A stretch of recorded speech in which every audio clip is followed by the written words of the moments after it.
जय हिंद दोस्तों, मैं निधि बेन चौहान। तो आज हम लोग क्लास 11th का चैप्टर 2 का पार्ट 2 करेंगे, जिसमें हम सीखेंगे व्यवहार की दोहरी असर। मीन्स हर एक व्यवहार में दो खातों पर असर आती है। एक खाता उधार होता है और दूसरा खाता जमा होता है। उधार और जमा के ऊपर अभी फोकस नहीं करना है। अभी हमें सिर्फ सीखना है कि किसी भी व्यवहार में कौन से दो खातों पर असर आती है। तो दो खाते डिसाइड करने हैं।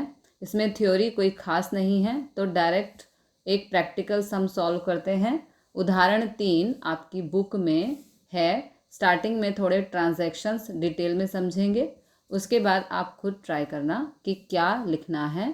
तो हमें क्या करना है, नीचे के व्यवहारों में कौन सी दो असर होगी बताओ।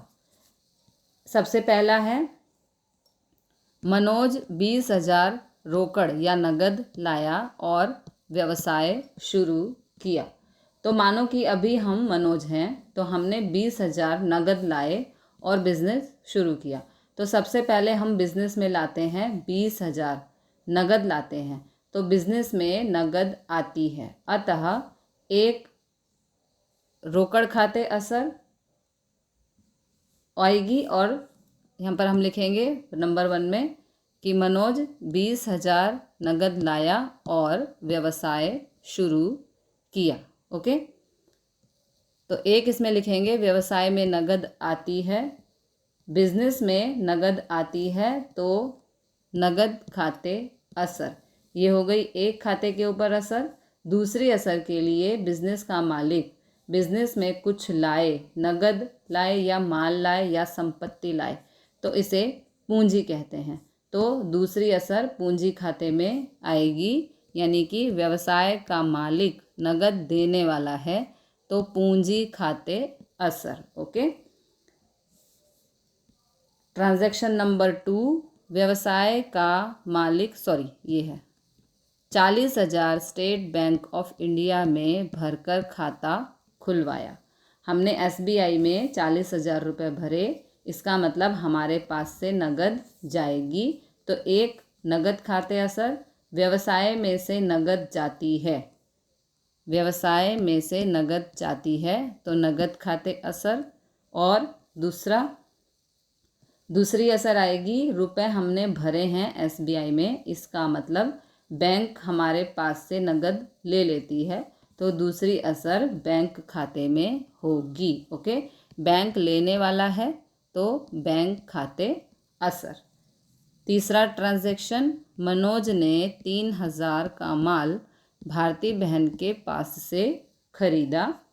मनोज का मतलब हमने 3,000 का माल भारती बहन के पास से खरीदा। यहाँ एक बात याद रखना, जब भी खरीद और बिक्री का व्यवहार हो तो सबसे पहले डिसाइड कर लेना कि व्यवहार नगद है या उधार है। तो जिस व्यवहार में नगद या रोकड़ शब्द का स्पष्ट उल्लेख हो तो वह नगद व्यवहार कहलाता है। यहाँ रोकड़ या नगद शब्द का उल्लेख नहीं है। जिस व्यवहार में रोकड़ शब्द का उल्लेख ना हो परंतु व्यक्ति के नाम का उल्लेख हो तो वह उधार व्यवहार कहलाता है। यहाँ व्यक्ति का नाम है ना, भारती बहन, इसका मतलब ये उधार व्यवहार है। और उधार व्यवहार में हमेशा एक खाता व्यक्ति का होता है, तो व्यक्ति के खाते के ऊपर असर आएगी। यहाँ पर व्यक्ति है भारती बहन, तो एक असर भारती बहन के खाते पर आएगी। हमने भारती बहन के पास से माल खरीदा, तो भारती बहन माल देने वाली है, तो पहला होगा भारती बहन माल देने वाली है, भारती बहन के खाते पर असर। और हमने माल खरीदा है तो माल हमारे पास आता है, तो खरीद खाते असर। व्यवसाय में माल आता है, खरीद खाते असर। जब हम खरीदी करेंगे तो खरीद खाते असर लिखेंगे, माल बेचेंगे तो बिक्री खाते असर लिखना है, खरीदें तो खरीद खाते असर, बेचें तो बिक्री खाते असर। नेक्स्ट ट्रांजैक्शन नंबर 4, मनोज ने 5,000 का माल विपुल को बेचा। हमने विपुल को, मनोज इसमें हम हैं अभी जब तक ये क्वेश्चन कर रहे हैं, ठीक है। हमने विपुल को 5,000 का माल बेचा। अब बिक्री का व्यवहार है, अगर बेचते हैं तो एक असर बिक्री खाते में आएगी और दूसरा खाता डिसाइड करो कि नगद व्यवहार है या उधार व्यवहार है। यहाँ रोकड़ शब्द का या नगद शब्द का उल्लेख नहीं है, व्यक्ति के नाम का उल्लेख है। तो उधार व्यवहार, और उधार व्यवहार में व्यक्ति के खाते पर असर आएगी, तो विपुल के खाते पर असर आएगी। एक विपुल माल लेने वाला है, विपुल खाते असर, एक विपुल खाते असर आएगी, दूसरी बिक्री खाते में असर। तो मिल गए दोनों खाते। हम विपुल को माल बेचते हैं तो विपुल माल लेता है, विपुल माल लेने वाला है, विपुल खाते असर। और माल बेचते हैं तो बिजनेस में से माल जाता है, तो बिक्री खाते असर।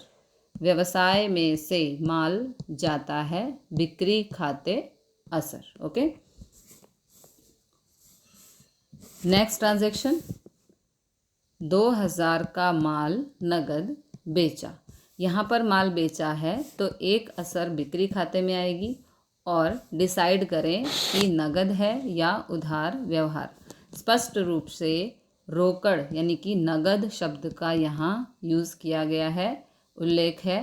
तो एक असर रोकड़ खाते में आएगी, नगद खाते में आएगी। जैसे उधार व्यवहार हो तो एक असर व्यक्ति खाते में आती है, ऐसे ही जब नगद व्यवहार हो तो उसकी नगद खाते में असर आती है।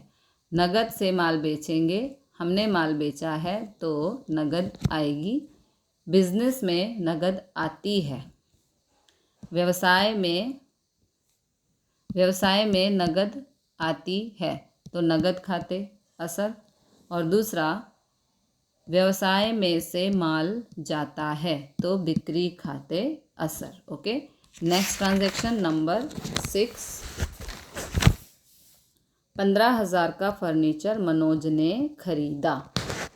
मनोज मीन्स हमने खरीदा, तो जब हम खरीदी करते हो तो एक खरीद खाते में असर आती है, और बेचते हैं तो बिक्री खाते में असर आती है। लेकिन जो माल खरीदें तो खरीद खाते में असर आती है, और माल बेचें तो बिक्री खाते में असर आती है। लेकिन यहाँ हमने फर्नीचर, हाँ ये रहा, यहाँ हमने फर्नीचर खरीदा है तो खरीद खाते असर नहीं आएगी, लेकिन फर्नीचर खाते में असर आएगी। तो एक असर फर्नीचर खाते में आएगी, और दूसरी असर डिसाइड करना है कि ये रोकड़ व्यवहार है, नगद व्यवहार है अथवा उधार व्यवहार है। तो यहाँ नगद शब्द का उल्लेख नहीं है, लेकिन व्यक्ति के नाम का उल्लेख है, तो उधार व्यवहार। नगद का उल्लेख नहीं है, लेकिन व्यक्ति के नाम का उल्लेख है, मनोज। लेकिन मनोज तो हम हैं, अपने लेजर में कभी भी अपना नाम नहीं लिखा जाता, तो ये मनोज के ऊपर ध्यान नहीं देना है, क्योंकि मनोज तो हम ही हैं। दूसरे कोई व्यक्ति का नाम होना चाहिए, जो यहाँ नहीं है। तो जहाँ नगद शब्द और व्यक्ति के नाम का उल्लेख नहीं है तो ये नगद व्यवहार है। एक आएगी फर्नीचर खाते असर, और दूसरी असर आएगी नगद खाते में। व्यवसाय में फर्नीचर आता है तो फर्नीचर खाते असर। व्यवसाय से नगद जाती है तो नगद या रोकड़ खाते असर। ओके, नेक्स्ट, 200 कमीशन के चुकाए। तो 200 रुपये कमीशन चुकाते हैं तो एक असर कमीशन खाते। ध्यान रखना, जब भी हम कोई रुपए चुकाते हैं तो ये अपना खर्च होता है। कमीशन, वेतन, किराया, मजदूरी, ये सभी बिजनेस के खर्च हैं। तो एक कमीशन व्यवसाय का खर्च है, कमीशन खाते असर। और दूसरा, नगद जाती है तो नगद खाते असर। ओके,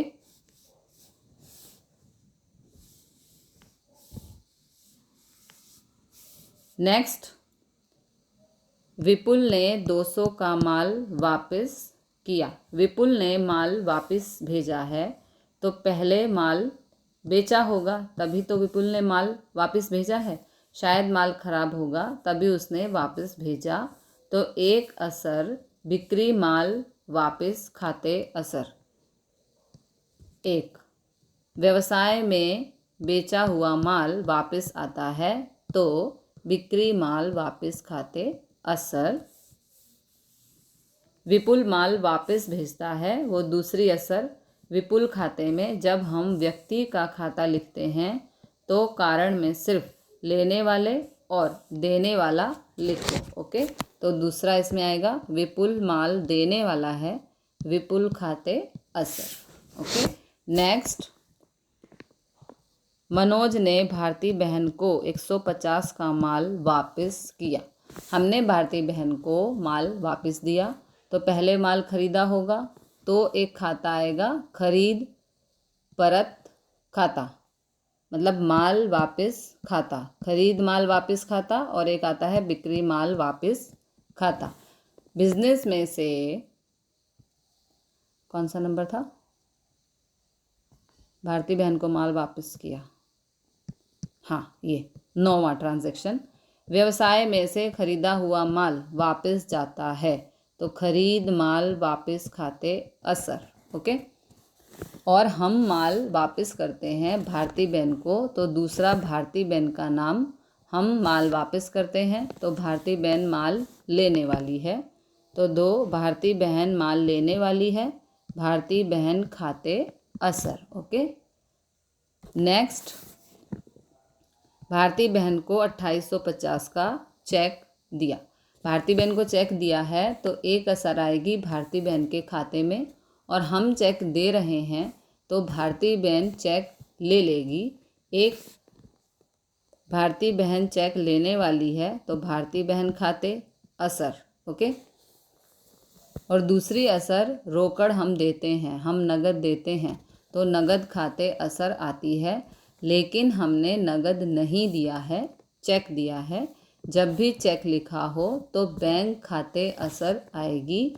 हम भारती बहन को चेक देंगे तो बैंक में हमारे रुपए घट जाएंगे, तो बैंक बैलेंस में कमी होती है, तो दूसरा बैंक शेष में कमी आती है, बैंक खाते असर। नेक्स्ट ट्रांजैक्शन, विपुल ने 4800 का चेक दिया। विपुल चेक देता है तो हमें चेक मिलता है।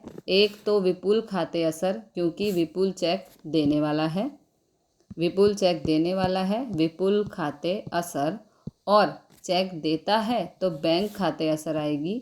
विपुल चेक देता है और हमें चेक मिलता है, हमारे रुपए बैंक में बढ़ जाएंगे, तो नंबर 2 बैंक शेष में वृद्धि होती है, बैंक खाते असर। ओके, तो मिलते हैं अगली वीडियो में अगले टॉपिक के साथ। तब तक के लिए जय हिंद, जय भारत।